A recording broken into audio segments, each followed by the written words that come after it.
nasara, nasara, nasara. Mutane da dama suna jin sunanta, amma 'yan ƙalilan ne ke kai ga samunta. Saboda me yasa haka?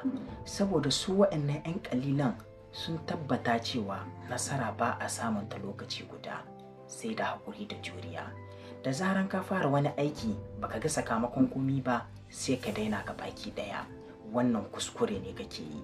Ka tsaya kai la'akari da jaririn da ke koyon tafiya a lokacin da ya fara tashi tsaye. Ba lokaci guda bane ya tashi ya iya tafiya. Ya fara takawa ne sannu-sannu, yana faduwa, yana jin zafi, amma kuma saboda yana so ya iya tafiya bai fasa tashi tsaye ba ko da zai faɗi. To shi ma mutum mai neman nasara haka ya kamata ya riƙa yi. Duk lokacin da ka faɗi to kada ka gaji, ka tashi, ka jure, ka dage domin ka kai ga cimma nasara. Kada ka manta ka danna mini like, sannan kai sharing wannan bidiyon domin duk wanda ya ƙaru kai ma za ka samu lada.